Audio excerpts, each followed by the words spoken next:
Man, we got a really, really, really super big show tonight. Coach Cole done it again. He done brought y'all another HBCU legend, SWAC Hall of Famer. Somebody who I found out was raised in the SWAC. But there's a special little twist to this story, and I'll let our special guest get into it, man.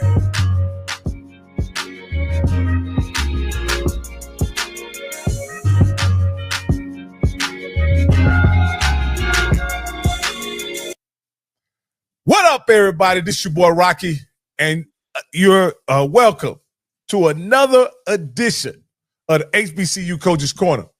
I'm your host, Rocky Miller, along with my co-host, the Bishop, the Rattler, the FAMU alumnus who has won 2 consecutive games in this season. Listen, now we got the game of the year, baby. We got the game of the year. All we had to do was get on the winning streak. They go from wanting to fire their coach, running him out of town. They almost carried him off on their shoulders last week. None other than my friend, my guy, Mr. Bishop Stephen Campbell. Yes, sir. Yes, sir. We are here tonight, boy. Let me give you some applause, man.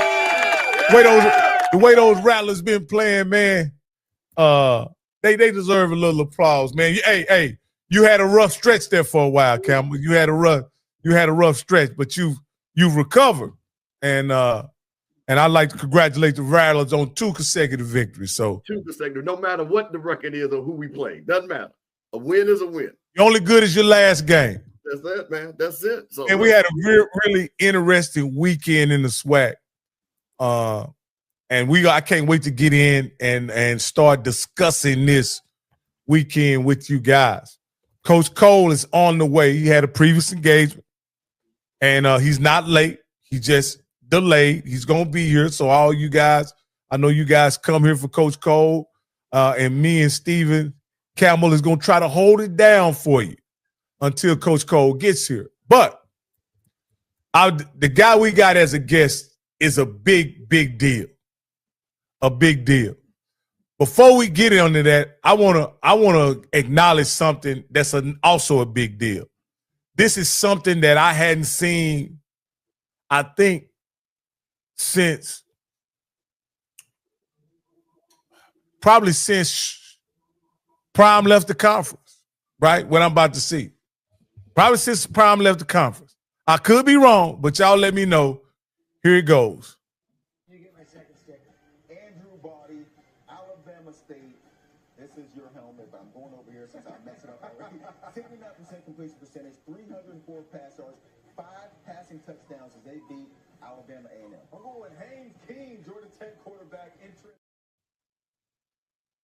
Hey, that's awesome, Mr. Campbell, to have a player that's been on our show that we have all championed as one of the best players in the SWAC to be acknowledged on the nationally televised ESPN college football show, and they had the Alabama State helmet up there with getting Andrew Body a helmet sticker. What do you think about that, Mr. Campbell, as a HBCU historian?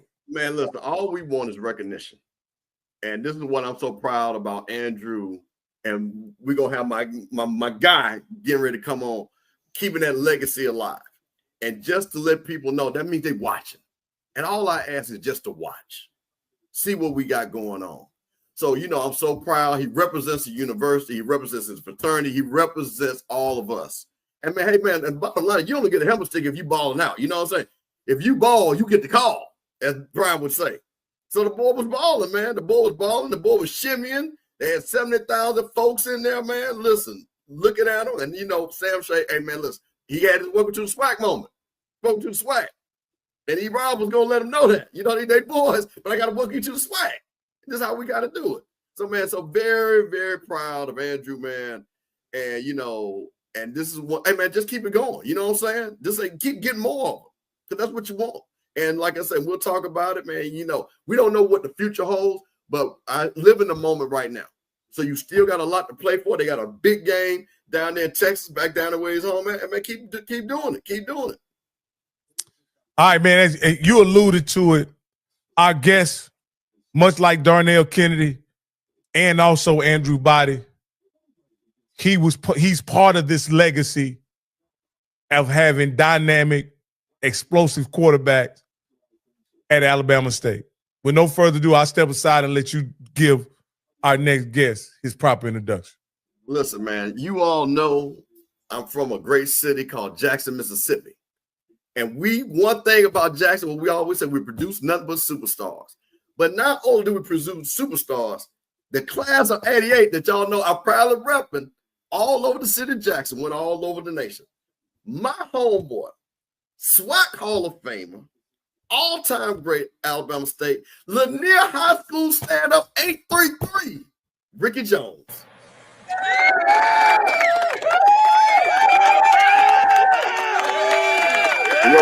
No doubt. Guys, what's going on? What's going on? What's going on, Mr. Jones? Hey, I want to thank you first off for agreeing to be on our show.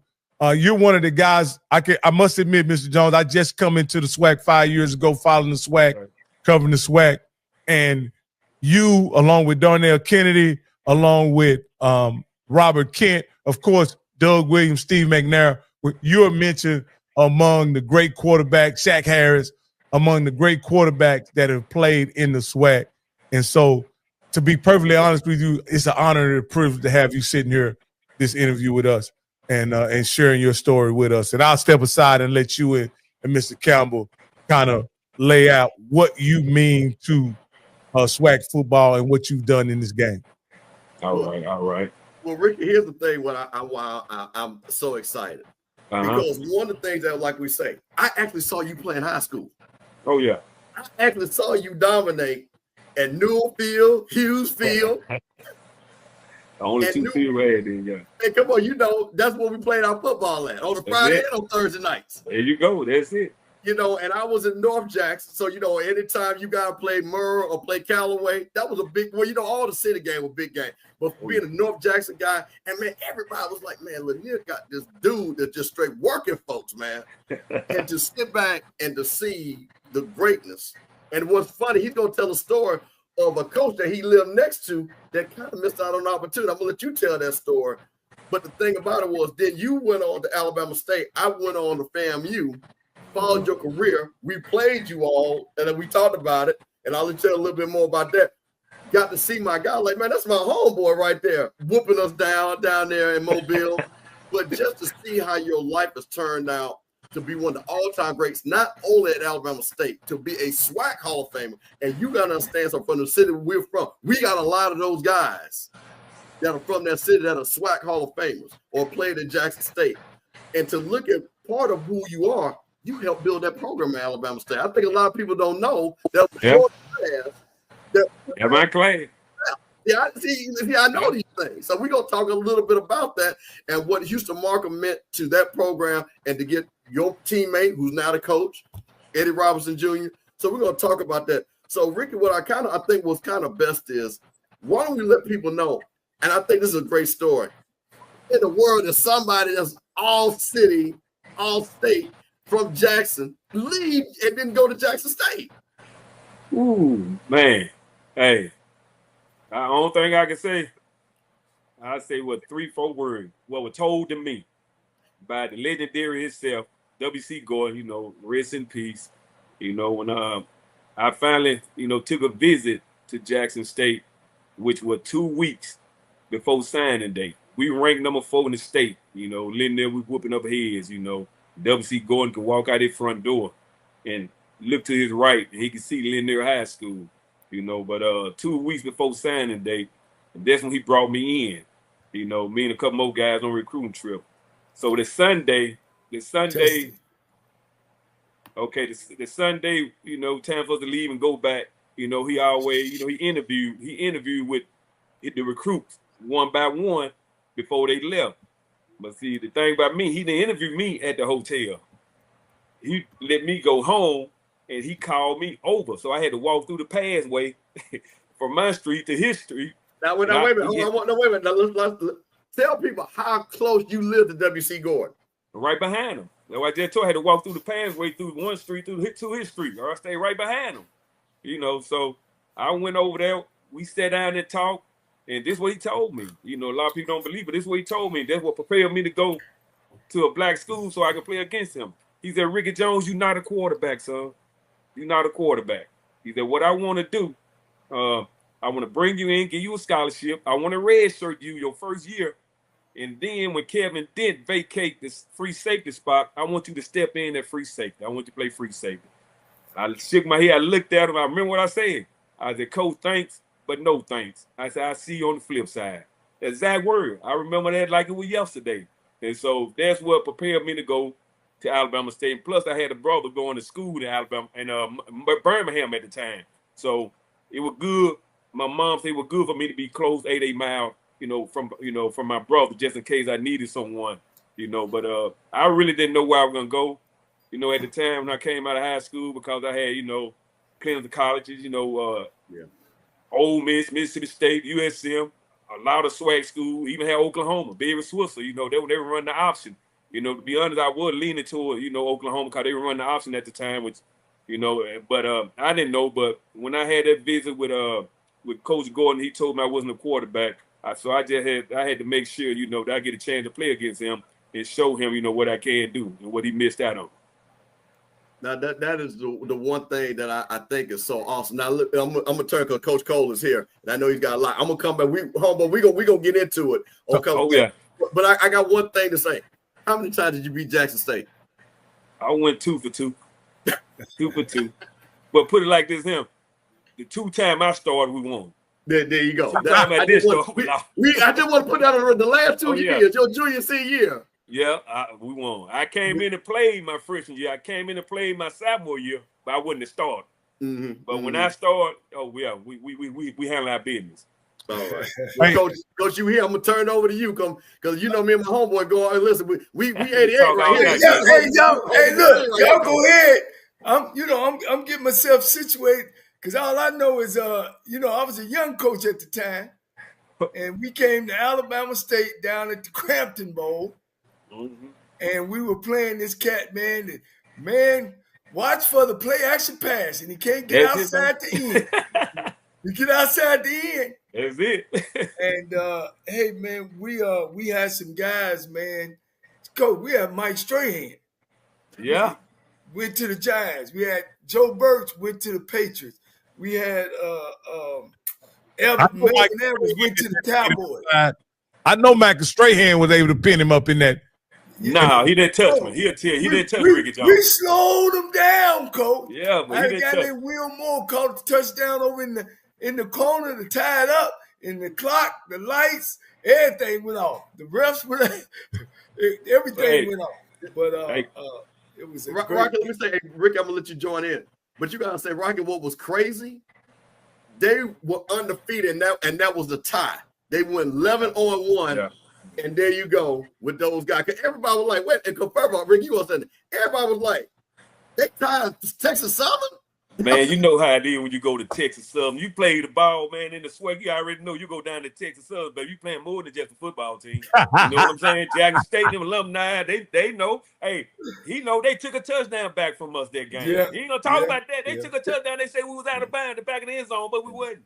We saw it on film, but that's Texas Southern. But yeah, we tied them. That's the only blemish. On that 19 winning streak that we went on. They don't never take enough of them though. No, they don't. And Rick, I think that was the first time in HBCU history that they actually played a national. That was the first time when they actually got a real national champion. Because y'all went and played North Carolina A&T, right? Yeah, that's the first one. They used to always just give a black school the national title, but that was the first time you actually played a game to become a black college national champion. You're right about that. We were the first one back in 1991. Yep. Right. They were playing. They were called the Heritage Bowl then. They switched it to Celebration Bowl. Yeah. Now y'all know he played with the great one, Eddie Robinson and Reggie Barlow. And Braxton and the whole crew, you had great guys around you, man. And Alabama State has always been ahead of people when it comes down to support. You know what I mean? Y'all had a great support as well. Back then, when you were choosing where you wanted to go to school at, black schools was just as important as they would call them Power 5 schools. Yeah. Because it wasn't like I was great. I made all state, so I'm going to the state school. It was Jackson State. I was going to Alabama State. I was going to, those top schools as well, right? Oh yeah, Alcorn, Grambling, hey, the top schools, baby. Yeah. You know. How you feel now, that you're out and you look back and people sometimes say negative stuff as if you can't get where you want to go going to a black school? Man, that's not true, man. Hey, I tell these kids right today, they love to look at the Power 5, look at the TV, but don't forget, SWAC, black football, HBCU, they on TV now too. So, they want to look at, the Power 5 schools, and I tell them all the time, and like y'all heard it before, hey, man, it don't matter where you playing at. If you go out there, do your thing, handle your business, man, hey, they going to find you, and the only thing you need is an opportunity and a chance, and you get the NFL team, they bring in a lot. They probably don't draft them, but they bring in a lot of HBCU football players. They give them opportunity. So when they give you that opportunity, now it's up to you to make best of that opportunity. When you out there, handle your business, Yeah. So you see a lot of guys right now that's playing in the NFL that didn't get drafted, man. But they got that opportunity and they made best of that opportunity. And that's why they're in the NFL right now. So it don't matter where you go, because back then when I was playing, they were selected then. We would get drafted. You know what I'm saying? We would get drafted. Jackson State, one year, I know they had probably about 7 or 8 guys got drafted 1 year. Yeah. You know what I'm saying? So we get drafted. Did some of your close friends go to Division 1A programs at that back in time? Only one that was behind us, dude named William Gaines. He went to Florida A&M. I mean Florida Gators. Gators, Yeah, yep. and I forgot Big Gaines did go down to Florida. Yeah, and my tight end, what's that name? Robinson. He played tight end. He went to Ohio State. They were like 2 years behind him. Oh yeah, he came up there. His name Craig Robinson. Craig Robinson. Yeah. He was about 6'5", 6'6", big boy. Now, both of you guys appreciate this. One of the things that I know of going to a black school, of course, I went from Ohio to Texas, is when on Christmas time, when you came back, Ricky, as a superstar of the superstar you was in high school, you also had stories to tell about campus life, party life. Kind of go through that. When you had chose to go to Alabama State, did you ever feel like, man, I might have should have went somewhere else? No, to be honest, I didn't. It never crossed my mind. I was happy, where I was at. I never thought about going to a white school, because, African American people, I love them. I love my people, and to me, they're like one big party every day. On HBCU campus, you know what I'm saying? So we enjoyed ourselves, we did some things that we would not reveal to nobody. You know what I'm saying? We did. You been in car, you know how it is, but we enjoyed ourselves, man. We had some time, so no, I never thought about going nowhere else. Now, hey, Coach, I want to say something, and Rick is going to understand this. Jackson was just different because we had so many people that was HBCU centric around us. And Ricky know this. Nobody from Jack and Ricky, I'm not lying about this. Not one guy from the city ever went to Ole Miss. So did. Never. I do my time. All state, all American. Not one guy. And matter of fact, and his name will come to me. That dude from the coast that played quarterback that was 2 years ahead of us. He took his ass up there, and everybody told him, "Don't go up there. Don't go that way." Yeah. And coach, so you gotta stand. So you kind of had people. Like I say, they went down to Florida. You had a guy went down, I think, went to LSU, USM, and Mr. But when I say nobody from Jackson went to Ole Miss, nobody. So it was like a big thing, like Ricky said, to go to a Grambling, to go to a Jackson State, to go to Alcorn, to go to Alabama State, because like you say, it was like, man, we getting drafted from here. Why do I need to go? Exactly. You know, Exactly. so that's the whole thing, man. That's what's so crazy about that when you say that. So for us in Jackson, it wasn't like we, you know, and I don't want to take this over, but when I got to Florida, I was just so shocked and went down how it was so Florida centric of Florida State, Miami, and I'm like, we don't Georgia, we don't rep Mississippi State like that. We don't rep Ole Miss like that. You know, so I just had to put that out because Ricky knows exactly what I'm talking about. So, Coach, I'm sorry, I just wanted to add that context to that. No, I was going and see now that you're back, you come back to the community. Have you explained where you are? You know, you're sitting back, you look relaxed, man. You know, your life seems like it's going in the right direction. Tell them where you're at now and what they've done for you at this. You still a hero. Man, I'm back in my hometown, Jackson, Mississippi. You know, back in my alma mater, you know, Lindner High School. You know, hey, in 2027, Cole, I can walk away. I can retire, man. Until I got a couple more years, I can retire.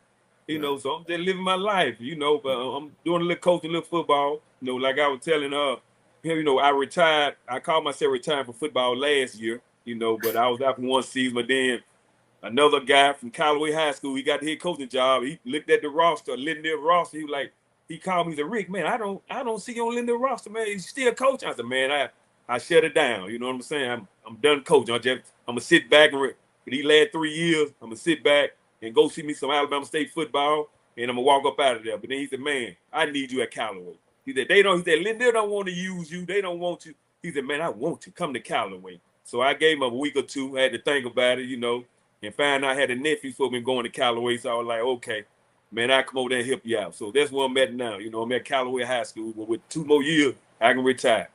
No, I'm actually saying you've told me you at the cigar bar. We need to give them a shout out. Oh, Coach Jackson, man. Hey, tell them where you are and what they done for you, how you set up. Oh man, this family, man. You know, I'm at Havana Cigar Shop on I-55 Furnace Road, right in North Jackson, baby. This where I be. What is it called? Havana Cigar Shop. Okay, because I actually called a game down near there, Mississippi Valley and A&M, and I ain't have a cigar bar to go to. Oh man, it's called Savannah. Havana Okay. Cigar Shop, man. One of the best cigar shop in Jackson, man. I mean, we just like family around here. You know, got a lot of guys, they outside now. They in the back on the patio watching us as we speak. You know, I mean, they got me in the room, shut the door, it's just me. This is a room where they sit down and smoke cigar with the TV, but they gave it to me. Well, if the owner's around, you know, this is HBCU, man. We want to give them some shout out and some love. They taking care of you like they supposed to. If you get a chance to come in, get him in the camera, because you know, hey man, that's what it's all about, man. Yeah. Like love, Coach. Yeah, he said he was gonna show up tonight, but I haven't heard from him yet. You know, the guy that run the cigar shop. He's a good guy, and matter of fact, he done put out a book. I told him I'm gonna put his book up here and show his book. You know, you know, he written the book. You know, but he haven't showed up yet. But if he do, I hope he come knock on the door or something. Yeah, we bring him off in here. Yeah. Hey man, listen, I'm trying to tell you, man. Shout out to I-55 North. That's North Jackson right there. Hey, listen, let me tell you something. Now, listen, that's my neck of the woods there, Coach. And I know exactly where that cigar bar is. I've been there, good folks right there and everything. So, man, listen, shout out to the people that Jackson take care of my homeboy and stuff like that. Because, see, Coach, no matter one thing about Jackson, I tell people this, and Ricky, here's the funny thing. This social media thing is different, you know what I'm saying, and people. So people think they know people and things like that. I said, bro, I'm international and local enough. When I go to Jackson, I am Jackson. Do not get it twisted. So when you from Jackson, man, and you done with Ricky Dope, man, people don't forget. I'm talking about you from the littlest to the oldest. You know what I'm saying? Because everybody kind of knows everybody. So shout out to them. Shout out for them, you know, giving you a great space to come on and stuff like that, man. Like I said, you looking fabulous. But I just want to know, that's the Jackson community, straight up. Oh, yeah, man. They, like I said, then what's so bad about it, all of them JSU fans. Don't tell nobody. But they take care of me, though, man. They still look after me. They take care of me. You know, a lot of these JSU fans, they my family. You know, I went to Alabama State, man. We still close. We still jank, especially since they beat me a couple of weeks ago. Now, wait a minute. Hold on. Wait a minute. Okay. Big game. Did you get a chance to go to the game? Would you go to the game? Yeah, you know, I was on the sideline. Okay, now, Rick, you on the sideline, you a Jackson guy. You leave the state. I know you went to the Havana bar. You went to the cigar bar. What happened when you rolled out that blue and white was on top of you? Oh man, hey, they still talking. They still talking now, man. You know what I'm saying? And like I said, after the game, came down to the cigar shop. Oh man, they gave it to me, man. They gave it to me. You know, cause we talked all for the last couple of weeks before we played. Oh, we talked. You know, put a little money down. You know what I'm saying? I had to come in and pay everybody off, man. You know, I had to pay everybody off. So they let me have it, man. They let me have it. Man, that's awesome. That is awesome. Go ahead, Rocky. Let me ask you this here. First off, I'm a cigar connoisseur myself, Mr. Jones, and so I gotta ask, what you smoking, my brother? Placencia right now, baby. Oh yeah, you smoking good. You smoking good. Oh yeah. And you want to know what I'm drinking? What's that? Hey, that dude's 12, baby. Wake up in the morning, you won't have no headache or nothing. You know, hey, Mr. Jones, you living good, sir. Anybody who know Mr. Jones living right. He's smoking a Placencia cigar with that Dewar's 12. It just don't get no better than that. Hey, Rocky, you know what, Rocky? I don't drink that much, you know. I just really drink on days start with tea. You know what I'm saying? Like Tuesday, you know what I'm saying? Thursday, today, tomorrow, Saturday, and Sunday. You know what I drink, man. Hey, Rick, you gotta tell us at least about one story. You gotta tell a story either about Reggie Barlow or Coach Robinson. Or I knew all them cats. You gotta give me one good story, but with your personality, you probably don't cuss everybody out in the man, I done cuss Markham out and everything, man. Markham, I can tell you a story about me and Markham. Me and Markham got a story more than. Go ahead, Coach Markham. Let us have one. Hey, before we get started, let me tell. Why did you get suspended for the FAMU game? It was on a Sunday. You know, on Sundays. We have a meeting on Sunday, and then we'll go outside at night and we'll run. They call it run the kinks out, you know, from day before playing in the game. So we was outside, you know, running, and they told us to run around the field. And it was doing a little raining out there. So they said, go all the way around the field, go behind the goalpost, stay outside the field. So me being me, you know, I want to run on the field. I ran inside the goalpost instead of outside. So the offensive coordinator, coach, he said, Ricky Jones, go in. Just go in, son.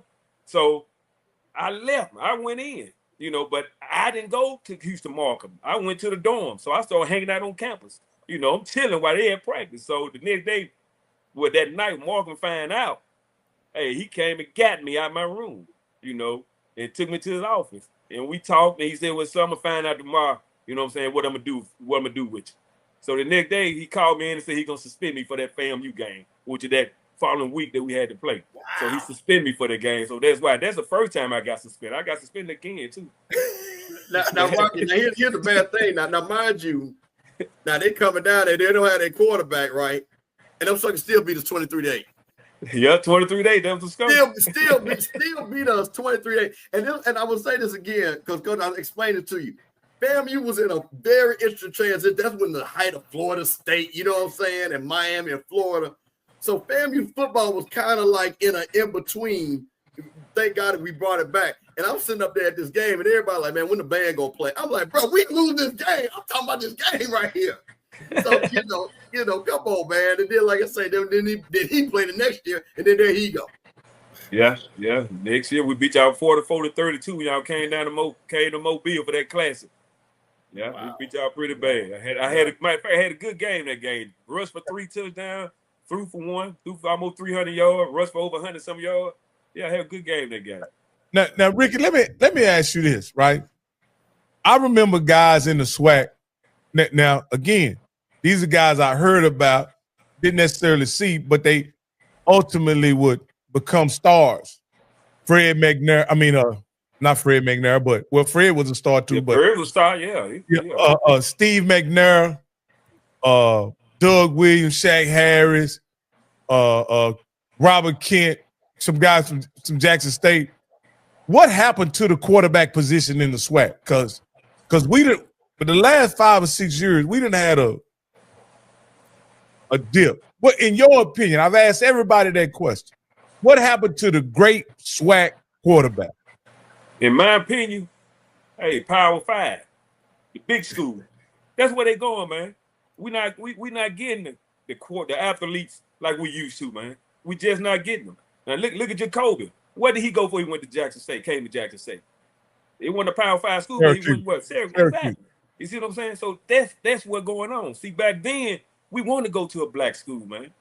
You see what I'm saying? We want to go to a black school, but now, no, man. They see TV. You know, they giving out their NIL money, man. So you ain't finna get no hellified quarterback just come to the sweat like we used to. You know, if they do, believe me, they've been went to a Power 5 first and see, okay, I can. You know what I'm saying? Now they want to come down to the sweat, but right off the rip, we just not getting them. Now that's just my opinion. Yeah. Well, and this year is almost a renaissance, in my opinion, because you had Jacobian over at Jackson State. You got Ransom at Bethune-Cookman. You had Brown at Alabama A&M. T-Stat at Grambling. These guys are really playing the quarterback position the way it used to be played back in the SWAC. Now what's happening is these quarterbacks are dealing with injuries, right?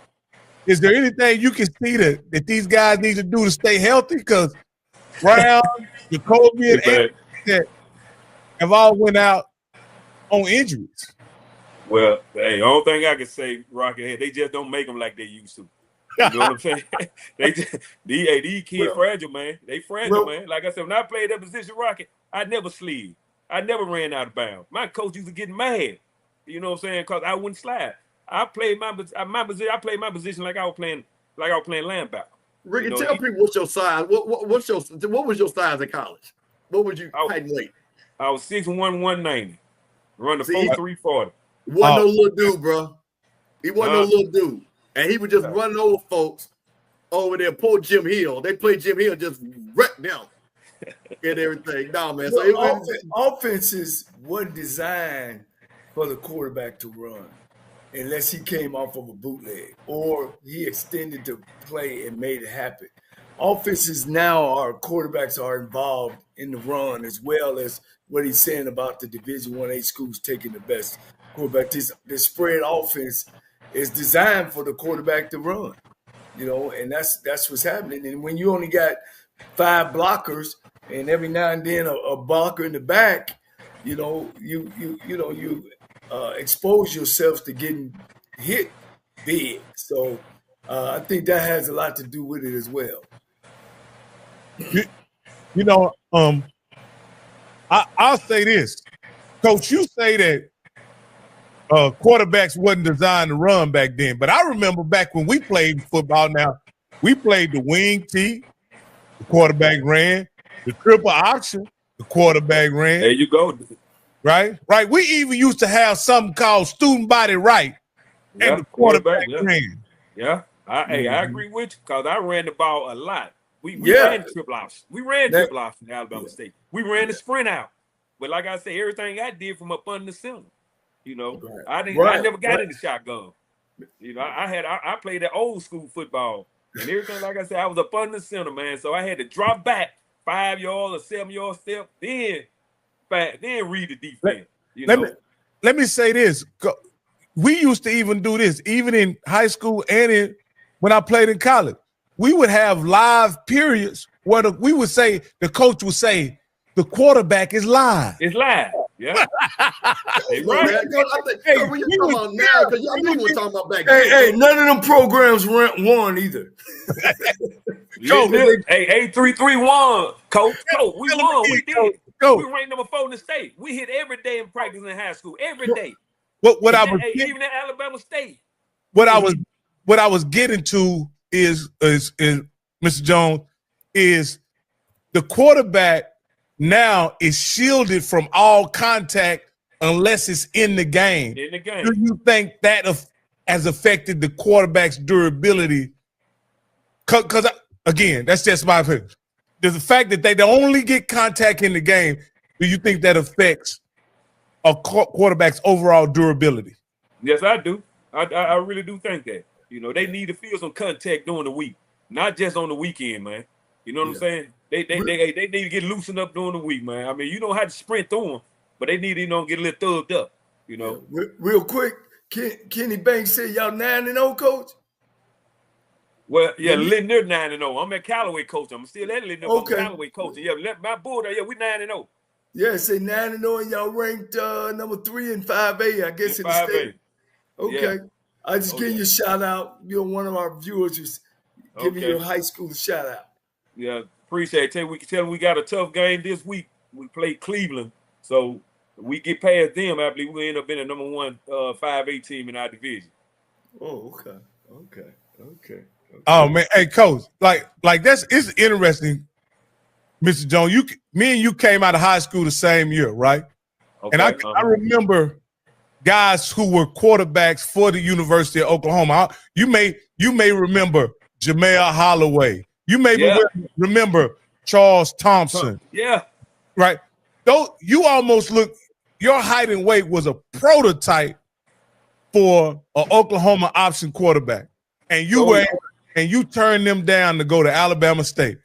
Yeah, that's remarkable, coach. That would never happen in today's game. Yeah. Oh no. Right. No, they've been jumped on that from the door, man. But like I said, yeah, I had opportunity, but hey, I had to go HBCU, especially what WC Gordon told me, so I had to play against him. Yeah. Hey, Ricky, let me tell you something. One thing, coach. Wait, one thing I just want to reference Rocky. Because Ricky, this is what's so funny. Rocky just can't comprehend in his Texas-centric Baylor living area that we could go to HBCUs and succeed in football. Every time you people listen, you were like the 6th person that's come on here that has played and said, bro, we wasn't going. Rocky, we weren't going. No, we weren't going, man. So I know it shocks you, but we were built different, bro. We was built different. I'm trying to tell you, and our parents didn't want to play that game. So I'm just letting you know. He is just, and I'm saying this joking with him because it totally blows his mind, Ricky, that all you superstars went to HBCU. But that was just what we did. That was what we did. No. And you're absolutely right, Mr. Campbell. Coming out the same year, the top guys on my high school team two of them went to Texas A&M, one went to Oklahoma, and the other one went to his brother at Texas Tech. Like that's just what guys did. You know what I mean? It wasn't uncommon. And then the next year we had another 5 or 6 guys that would go to, at that time, Southwest Conference schools.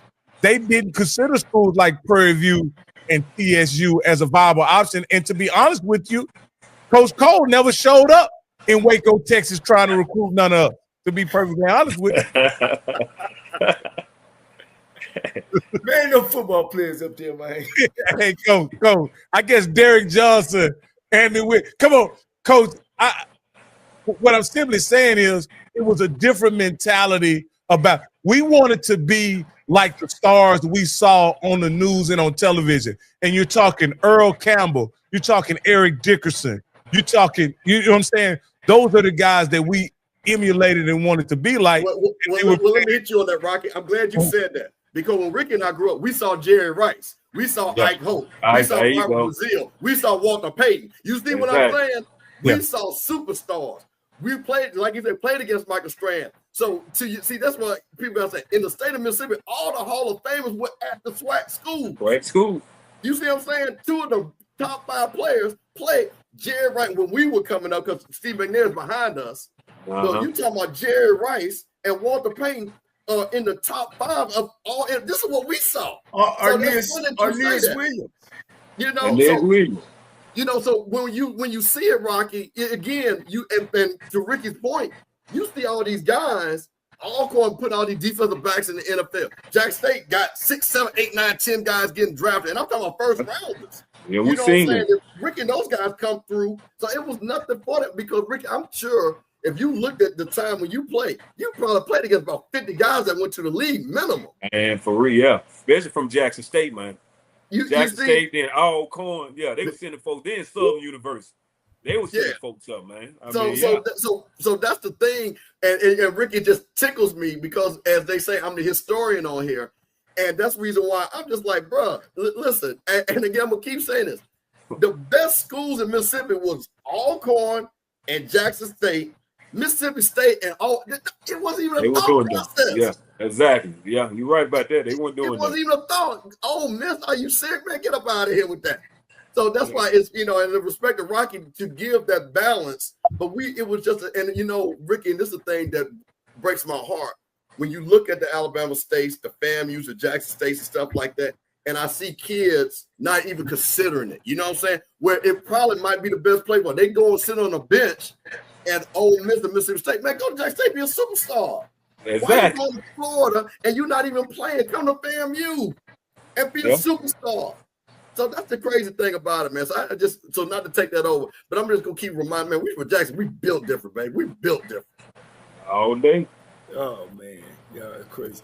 All right, Coach, we got on something. Can you just give us a story? One of those stories with you and Coach? Oh, okay, yeah.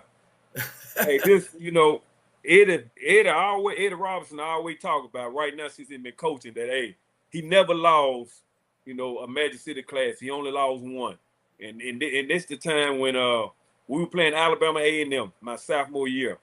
Okay, Coach, week before that, he was always tell me, hey man, you need to throw the ball more. Quit running, because they don't want me to get hurt. They thought I was gonna get hurt. Quit running, throw the ball. So this particular play was 3rd down to 8. We was up 10-7 in Alabama A&M. It was 3rd and 8. We did a sprint out, 19 sprint out.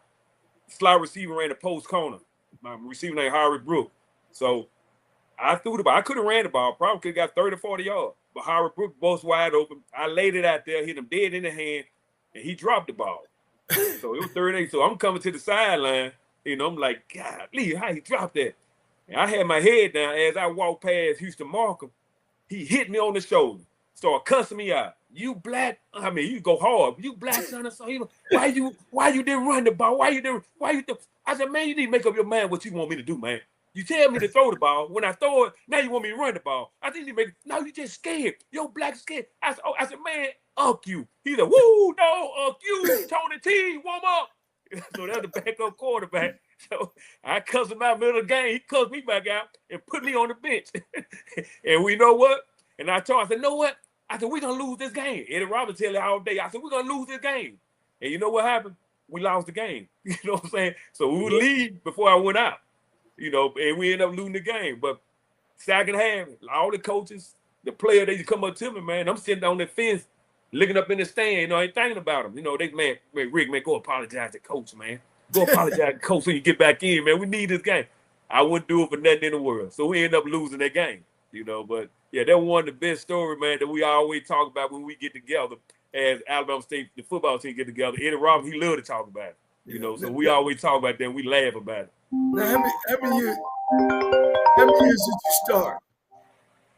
I started my last 2. Solely just me started my last 2 years. My first 2 years, I started a certain game. The game I didn't start, I played wide receiver. So I had to be on the field. If I wasn't starting at quarterback, I was playing wide receiver. See, as a freshman, we had two juniors quarterback. One of them was a starter. He's Tony T. He was 6'4", 215. He prototype. He can hum that ball. So he was a starter. Then the backup was a guy named Robert Days. He was a junior. But they knew I had to play somewhere on that football field. So they were like, okay, if we don't start the kid at quarterback, we need to put Ricky Jones at wide receiver. So your when first year there was in 96? No, my first year there was 88. 88. I'm sorry, in 88. Yeah. Okay. And my first year, 1988. And you know what? Yeah. And they were going to redshirt me. And I'm going to tell you how I got a chance to start playing. The 3rd game of the year, we played Texas Southern, my freshman year. Coach John McKenzie called me into his room, who was in Mobile. He said, Ricky Jones, I want to let you know we're going to redshirt you your first year. Oh, me, I'm stubborn, I'm mad. I went out the room cussing, going, I'm mad. So the game, we played Texas Southern, your school, Coach. Yeah.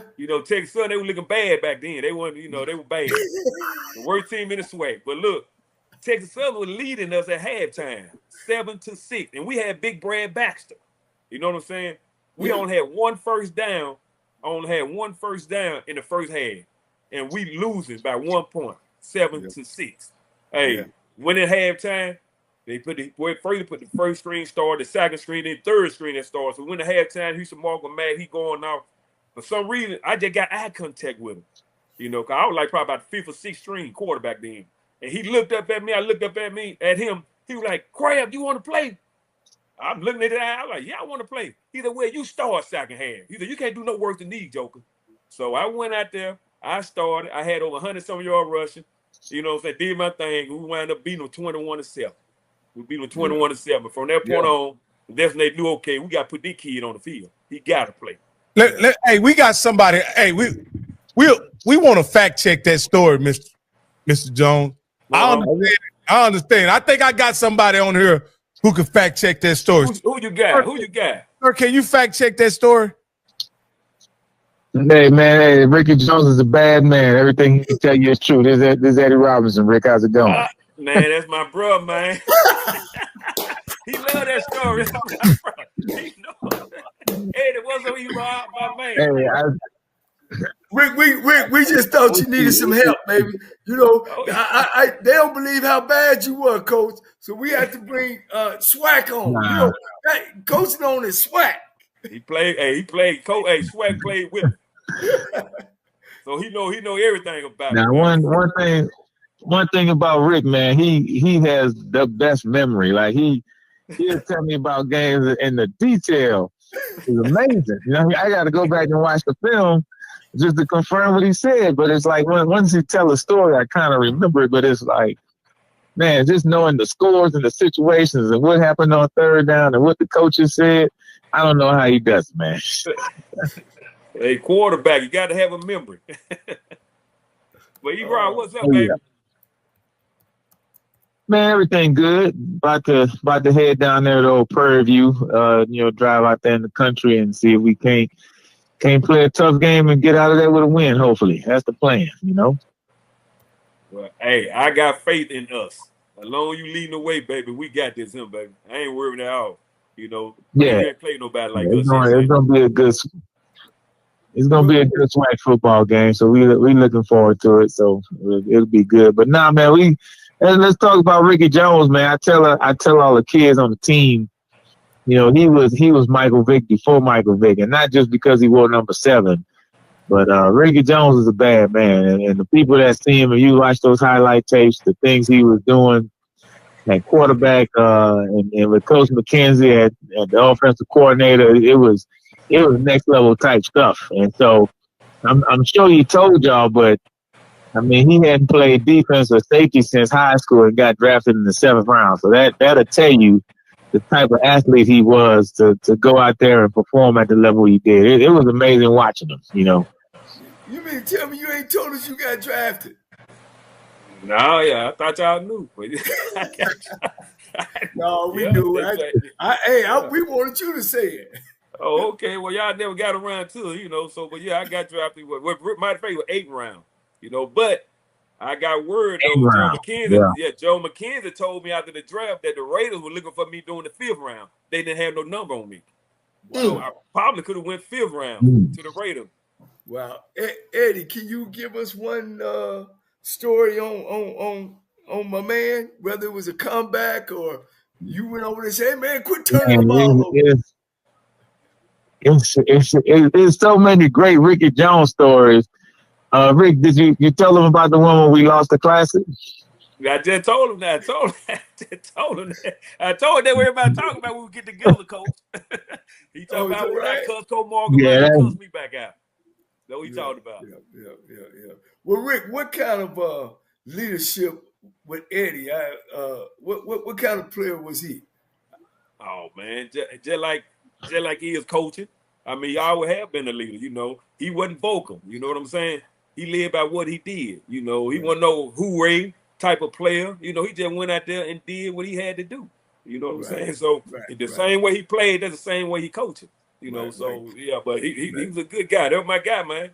Yeah. Now, the Coach Robinson, one. I know this is Ricky's show, but Rick's a Bama State too, man. Oh yeah. Jackson State losing. Oh yeah. Okay, can you just with Jackson State losing? Y'all now are tied, but they're ahead of y'all by them beating y'all by 1.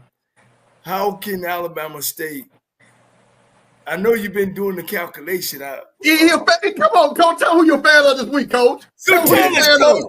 Anyway, We fam you, baby. what y'all need to do to win the East? All right, I said it. Or what needs to happen? You know, for me, now what I tell the kids, man, you gotta have that stoic philosophy, and I live by that. So that means that is no sense having regrets over the past, because you know we can't go back in time and change it, and there's no sense me worrying about the future, because I'm worrying about the future is gonna mess up the right now. So the only thing we could do is control, you know, going out there and playing our very best game against a really good Prairie View team, and the rest of it is gonna happen how it's supposed to happen, you know. So we can't. And I told the kids, like, we're on the bus and we won the Master classes, so we're on the bus, and then they like, man, I'm the coach, the Jackson State game on, man. It's the tie game. It's a close game, whatever. So, of course, we cheering for Grambling and everything like that. And once they make the kick, and of course, everybody was excited. But like I told the kids, the only reason you cared about them winning was because we won. Had we lost the Master Classic, it would not have mattered. You know what I'm saying? So we could go through what needed to happen. But in every scenario, Alabama State needs to win on Saturday. So that's the only thing we can control. Exactly. Let me ask you this, Coach. You won a championship with a dynamic quarterback at the helm, right? And I gotta ask you about this comparison between your dynamic quarterback that you have now and the great Ricky Jones. Is there any comparison? Are they alike in any way? Is there any correlation there that you can draw on? I mean, it's a lot of correlations just from the leadership ability, just loving the game of football, being tough. I mean, Body can run. I think Ricky is just flat out a little bit faster than Body. I think just from a standpoint of just a pure foot race, man, I ain't seen many folks ever kiss Ricky Jones, man. When he took off running, it was get the kickoff team ready. It was man. It was amazing. And so I would say this: I have been blessed. When I tell you I've been blessed, it is nothing worse as a defensive player to be on a team with a bad quarterback. Because you just sitting there like, man, we playing great defense. This dude is just not going. Like, we almost got to put the ball on the 1 yard line for him. You know what I'm saying? But think about it, man. In college, I got to play with the great Ricky Jones. Then I go to the NFL. I get to play with Warren Moon for 2 years. Then I got to play with Steve McNair. Then I went to Jacksonville. I was with Mark Brunell. Then I was with Bledsoe for the Buffalo Bills, and now I got Andrew Body. So I've been blessed to play with some really good quarterbacks that's been on my side. So, man, give me the 40 time, Ricky. Give me the 40 time. I've been clocked at a high 4.3, like 4.38, 4.39, low 4.4. Oh yeah. All right. When I used to get out there, I get out there, man. Hey, and one coach back in the day, he said, hey, one thing about Ricky Jones, when he take off running, he don't run for a first down. He trying to run to the touchdown. He trying to get a touchdown. So you can't let that guy take off running. And he was right. Every time I took off, I ain't see nothing but the end zone. But Coach, what about mom, dad, brothers? Where you get all this talent from? Was you chased at home when you were little? Was it handed down? You know, any bloodline through the family? Well, yes, I do. I have some older brother played baseball. You know, they were pretty good in baseball. But my mom, she shot basketball. But I say I got my talent from being out playing against. I'm 12, 13 years old. I'm playing against guys 18, 19. I'm talking about playing tackle football.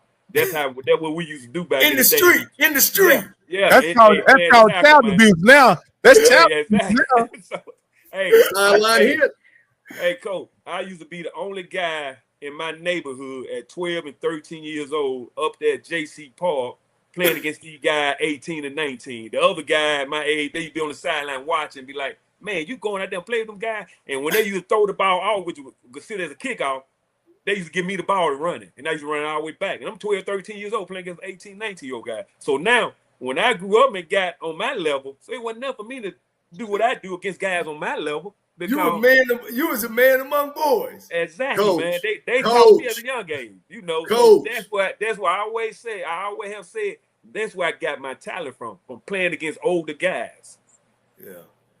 And Ricky, you didn't run track at all, right? You didn't run track. So I ran 1 year Alabama at Lindner High School. Went to the state in the 220 and the 100. That's the only year I ever ran track. Street fast, coach. That's what we should call it. Just street fast. Street fast. No training. No training. What I would have did if I was trained to run track. Now, Coach Robinson, Ricky said he didn't have a red jersey on when he was in practice in college. Is that true? He said they were live.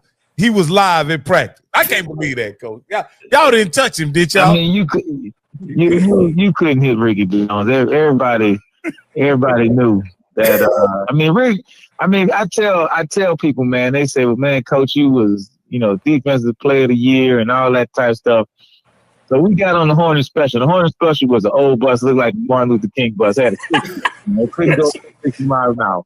That bus all the way to Houston, Texas, man. and so when Coach Markham would come out, because everybody get on the bus, we leaving at 3:00 sharp. So Coach Markham get on the bus. He said, "Is Ricky Jones on the bus?" They said, "Yeah, Coach Rick on the bus. Let's go." And that was it. For nobody else. Once Rick, now sometimes Rick might not have been on the bus, so that's why he had to change. But once Rick was on the bus, man, we was rolling out. So I mean, Rick was next level, man. I just from what he did in the passing game, and then his ability to make plays, and just it was phenomenal watching. I cannot. We have the 91 highlights here. I think I'm almost certain it's on YouTube. I'll send you guys the link so you can see that we played against Maynard and those lines in the Celebration Bowl, Heritage Bowl at the time against North Carolina A&T. I mean, I think Rick, what you threw for a touchdown, ran for a touchdown, caught a touchdown. My stats that game, I threw for 214 yards and 1 touchdown. I ran the ball for 14 times for 152 yards and 1 touchdown. And I caught the ball twice for 2 touchdowns. Both times I caught, I scored touchdowns. So I had 4. Rick, you on the number, man. Rick, I be trying to tell them my stats, so they had to go get the newspaper to find my stats. Tim, you just remember them days. I just remember, man. I remember Rick like said yesterday. 152, 214 and a half.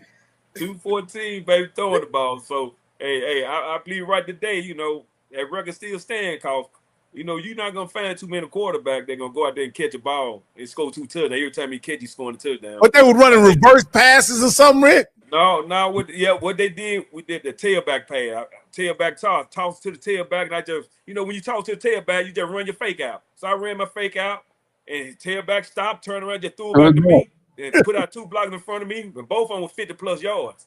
So it wasn't no little 12 yard. Now I caught it and just tugged it up under my arm, baby, made move, and got some yonder. That's all it did. Hey, that sound like Ricky Jones 28. How many did A&T have? How many who? Did A&T have? What score? What they had 13? We beat them 36 to 13. So it was only